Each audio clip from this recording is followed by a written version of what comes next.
ایک قوم ایسی بھی ہے جو ابھی زندہ ہے، قید ہے اور ایک دن نکل کر پوری دنیا میں تباہی مچا دے گی۔ ان کا نام ہے یاجوج و ماجوج۔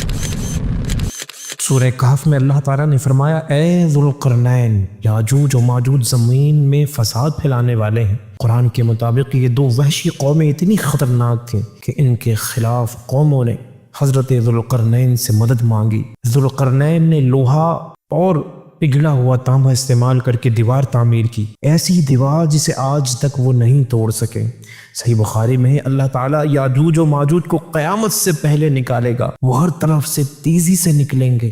صحیح مسلم میں ہے، نبی کریم صلی اللہ علیہ وسلم نے فرمایا یاجوج و ماجوج ہر روز دیوار کھودتے ہیں، جب قریب ہوتے ہیں تو کہتے ہیں کہ کل مکمل کریں گے، لیکن وہ انشاءاللہ نہیں کہتے۔ جب وہ ایک دن کہیں گے انشاءاللہ تو اللہ دیوار کو جیسا چھوڑا تھا ویسا ہی رہنے دے گا، اور اگلے دن وہ نکل پڑیں گے، وہ انسانوں پر ٹوٹ پڑیں گے، پانی پی جائیں گے، اور حضرت عیسیٰ علیہ السلام مومنین کے ساتھ ایک پہاڑ پر پناہ لیں گے۔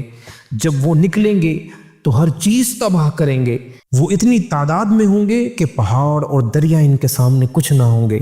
حضرت عیسیٰ علیہ السلام اور مسلمان اللہ سے دعا کریں گے، تب اللہ خاص کرے ان کی گردنوں میں بھیجے گا، وہ مر جائیں گے۔ پھر اللہ پرندے بھیجے گا جن کی گردن اونٹوں کی گردن کی طرح ہوگی، وہ ان کی لاشیں اٹھا کر سمندر میں پھینک دیں گے۔ اور سورہ کہف کے اندر ہے کہ جب میرے رب کا وعدہ آ جائے گا تو وہ دیوار ریزہ ریزہ ہو جائے گی، یعنی ان کا خروج قیامت کی بڑی واضح نشانی ہوگی۔ یاجوج و ماجوج ابھی قید ہے، وہ دن دور نہیں جب وہ دیوار توڑ کر نکلیں گے، وہ دن قیامت کا آغاز ہوگا، اور پھر کوئی بچ نہیں سکے گا سوائے ان کے جو ایمان، توبہ اور علم کے ساتھ آج سے تیار ہیں۔ اللہ کریم ہمیں یاجوج و ماجوج کے شر سے محفوظ فرمائے کہ اللہ تعالی ہمیں ایمان کی حالت میں نبی کریم صلی اللہ علیہ وسلم کی بارگاہ میں مدینے میں شہادت کی موت عطا فرمائے۔